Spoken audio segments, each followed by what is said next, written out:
শুভ সকাল বন্ধুরা, কেমন আছো? আশা করি সকলেই ভালো আছো। আমিও বেশ ভালো আছি। আমার আদরের স্বপ্ন ব্লগে তোমাদের সকলকে জানাই অনেক অনেক স্বাগত আর অনেক অনেক ভালোবাসা।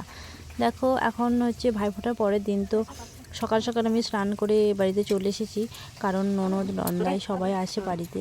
তো সেই জন্য সকালে টিফিনটা আজকে লুচি আর আলুর তরকারি হবে। সেই জন্য আমি লুচিগুলো ঝটপট করে ভেজে নিচ্ছি। আর এপাশে বোন আমাকে লুচিগুলো বেলে বেলে দিচ্ছে আর আমি এপাশে ছাঁকছি। আর কি বলতো, সবাই একসঙ্গে বাড়িতে থাকলে হই হুল্লোড় করে আনন্দ করে দিনগুলো কেটে যাচ্ছে কীভাবে যে বুঝতে পারছি না। তো আমার ননদ বলছে, বৌদি আমাকে একটু ক্যামেরাতে নেবে। তো সেই কারণে তো বোনকে একটু দেখিয়ে দিলাম। এটা হচ্ছে আমার বড় ননদ। তো বড় ননদ বলছে যে আমি কোনোদিন ক্যামেরার সামনে সেভাবে আসিনি সোশ্যাল মিডিয়ায়, তো আমাকে একটু নাও। তো সেই জন্য। আর এটা হচ্ছে আমার ছোট নন্দাই। তো খাওয়ার জন্য বসে আছে, তো খেয়ে দিয়ে বসে রয়েছে, লুচি খেয়েছে। আর এখানে দুপুরে রান্না হচ্ছে আজকে চিকেন কষা, এটা হচ্ছে চিকেন, আর ভাত আছে এখানে, আর শাক ভাজা করা হয়েছে, আর হয়েছে তোমার মটন কষা। তো এপাশে রয়েছে মটন। তো আজকের মেনুটা জমে ক্ষীর পুরো একবারে, কারণ হচ্ছে আমার বড় ননদ খাসির মাংস খায় না, সেই কারণে ওর জন্য পোলট্রির মাংস আনা হয়েছে সেই কারণে। আর ছোট ননদ নন্দাই সবাই খাসির মাংস খায়, সেই জন্য দু ধরনের মাংসই রান্না করা হয়েছে। আর এই দেখো, সমস্ত ভাগনা ভাগ্নিরা একসঙ্গে খেতে বসে গেছে। এগুলো বড় ননদের মেয়ে, ছেলে, ছোট ননদের মেয়ে, তো আমার ছেলে, এই যে সৃজন এখানে বসে রয়েছে। তো সবাই মিলে একসঙ্গে খেতে দিয়ে দিয়েছি। ওদের বাচ্চাগুলোকে আগে খাইয়ে দিয়েছি, কারণ বড্ড ঝামেলা করে সেই জন্য।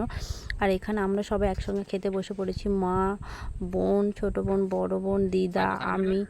আর হচ্ছে এটা আমার বর ক্যামেরা ধরে দিচ্ছে, তো এইভাবেই ক্যামেরা করছে, জানি না কিভাবে ক্যামেরা করেছে।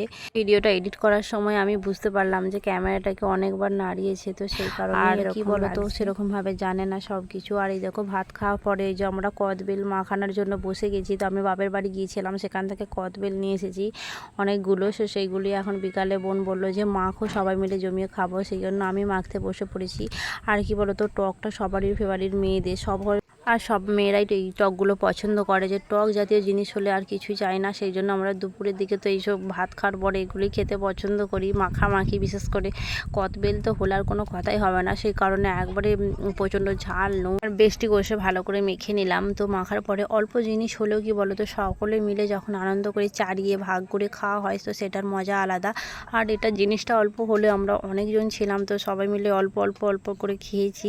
তো খেতেও বেশ ভালো লেগেছে। আর সেই কারণে আর আবার যখন আমি কোথাও বেড়াতে যাই বা বাজারে গেলে, আমি আগে বিশেষ করে কদবেল খুঁজি যে কোথাও বিক্রি হচ্ছে কিনা, কারণ আমাদের এখানে সেরকম গাছ নেই। তো মায়েদের ওখানে গাছ আছে, তো মায়েদের ওখানে গেলে এগুলো নিয়ে আসা হয়। তো সেই জন্য আমি গিয়েছিলাম তো ফোঁটাতে দিতে, তো সেখান থেকেই নিয়ে এসেছি। আর আমার এই ভিডিওটি যদি ভালো লেগে থাকে অবশ্যই একটি লাইক করে দিও। আর আমার চ্যানেলে যদি নতুন বন্ধু হয়ে থাকো অবশ্যই চ্যানেলটিকে সাবস্ক্রাইব করা অনুরোধ রইল। এখানে দেখো, বোনেদের ওখানে পাওয়া যায় না, তো সেই কারণে একেবারে খোলা সমেত খেয়ে নিচ্ছে। আর এখানে আমিও তো মাখতে মাখতে হাফ শেষ করছি, কারণ এই জিনিসগুলো বেশিক্ষণ ওয়েট করা যায় না খাওয়ার জন্য। তো সঙ্গে সঙ্গেই মাখতে মাখতেই বোধহয় আঙুল চেটে পুটে খেয়ে নিচ্ছি। আর খাওয়া শেষে দেখতে পাচ্ছ ছোটো ননদ, মানে ছোটো বোন, ও বাড়ি চলে যাচ্ছে। তো সেই কারণে আবার একটু রাস্তার ধারে দাঁড়াতে এলাম। তো যেতে হবে অনেকটাই, সেই কারণে একটু বিকালের দিকে খাওয়া দাওয়া করি, বেরিয়ে যাচ্ছে। আর ওর দাদা একটু দিতে গেল বাইকে করে বাস স্ট্যান্ডে, তো সেখানে বাসে তুলে দিয়ে আসবে। তো তারপরে আবার বড় ননদ বেরিয়ে পড়লো, তো সবাইকে বাইকে করে একটু করে বাস স্ট্যান্ডে পৌঁছে দেবে, কারণ এখানে অনেকটাই হেঁটে যেতে হয় বাস স্ট্যান্ড, সেই জন্য সবাইকে বাইকে করে একটু করে দিয়ে এলো। আর আজকের ভিডিওটা এখানেই শেষ করবো। দেখা হবে অন্য একটি সুন্দর ব্লগের সঙ্গে। ততক্ষণে সবাই সুস্থ থেকো, ভালো থেকো, সাবধানে থেকো।